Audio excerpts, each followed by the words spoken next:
We saw so many things on our vacation in Japan. A lot of bright lights, big cities, toys, video games, super futuristic techno toilets, all sorts of fun stuff. But it wasn't all futuristic. Some of it was really calm and pleasant and soothing. And today we're going to talk all about Kamakura!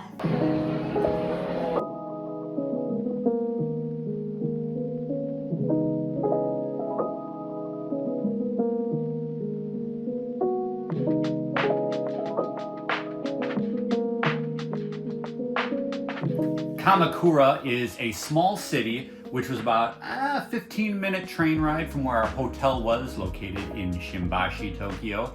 And it is a small city along the coast that is littered with all sorts of really cool, small, ancient temples and shrines.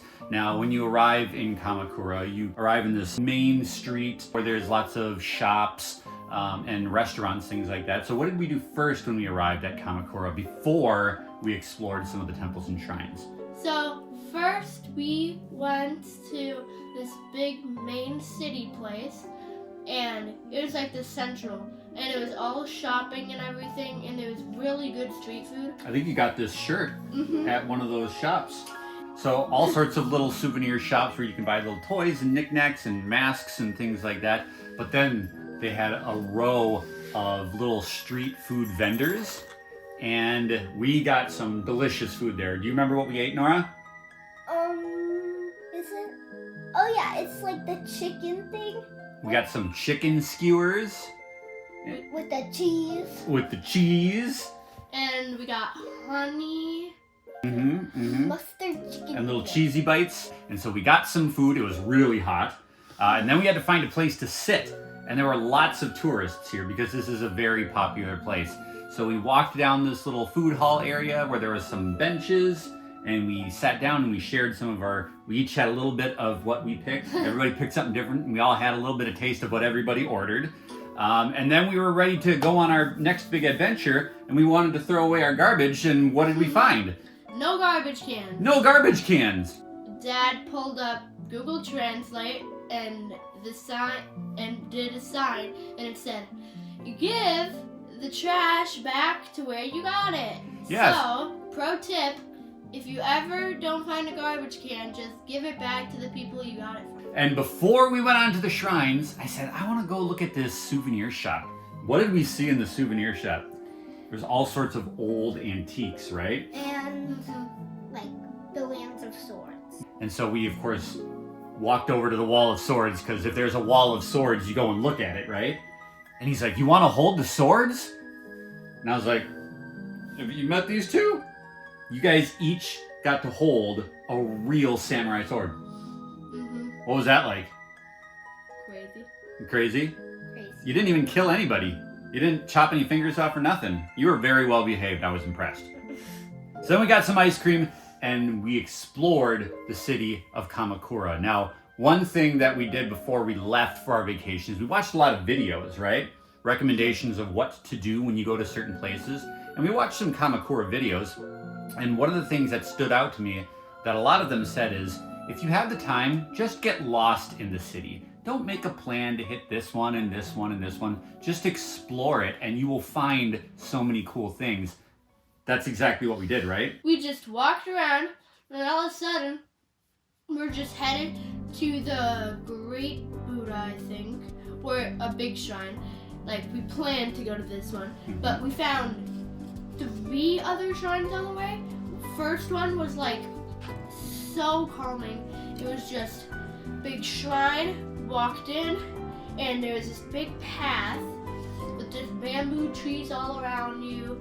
And once you got to the little gate, there was a fence saying no going past because it was like ancient or whatever.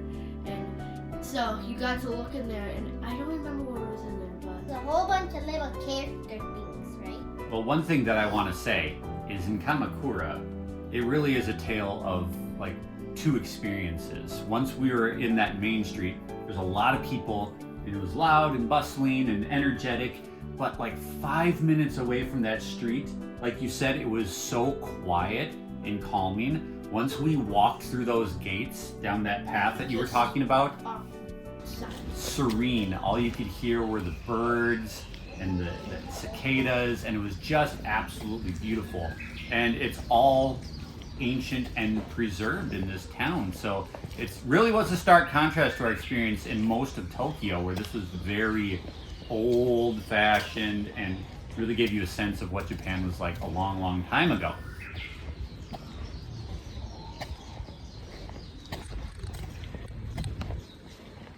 And we found a lot of those. We found a lot of shrines. Like you said, our main goal was to get to the giant Buddha at the top of the hill, but we found so many things along the way that we just happened upon, and it was absolutely beautiful. One of my favorites was that second place where they had the big garden, right? And you could walk all the way around the main building. Yeah, that was really cool. And there was a person tending to the garden in the back that you were watching. Just so cool, so beautiful. And I think my favorite part of it was just like, we didn't know what was going to be around any corner in Kamakura. We were just finding new things all the time. And that of course led us to our ultimate goal once we walked up the hill and through the city. And that was a big hill, right? Yeah. Nora along the way was like, are we there yet? But then we got to the Great Buddha. The Great Buddha. And the Great Buddha was great, right? Yeah. What did you like so much about the Great Buddha of Kamakura? The Buddha. I liked taking a break. Yeah? Yeah, I like taking a break. We almost got in The trouble. Buddha. Yeah. We almost got in trouble at Kamakura because we found some steps and we sat down to rest our legs, and within seconds, the guard was like, don't sit there, don't sit there, don't sit there. There's benches over here. So they're very protective of their culture in Japan. The Great Buddha stands tall, very majestic, very powerful. I loved visiting there. I was there almost 20 years ago, so it was great to be back with you guys to experience it. And we just kind of sat there and observed, took some photos and some videos. And there was another little shop. What'd you get at the shop behind the Great Buddha? In the shadow of the Great Buddha. What'd you get? That, What is it? This. What is it? I don't know. It's a rubber knife. It's like a throwing knife, right? But it's rubber. So Kamakura honestly was one of my favorite parts of the trip. We went to Tokyo for so many experiences, and this was an absolutely different and unique one. I'm glad that we got out of the hustle and the bustle of the city to experience something a little bit slower paced. Kamakura is absolutely beautiful and a must see if you're planning a trip to the Tokyo area in Japan. Thanks for watching this Megadads video. Make sure that you subscribe to the channel, like the video, and check out our Megadads in Japan playlist. We're releasing Megadads in Japan videos almost every single day because there was so much that we did and saw. Next time, we're going to be talking all about our experience at Team Lab Planets. So make sure you come back next week. We'll see you then. Bye, everybody. Bye.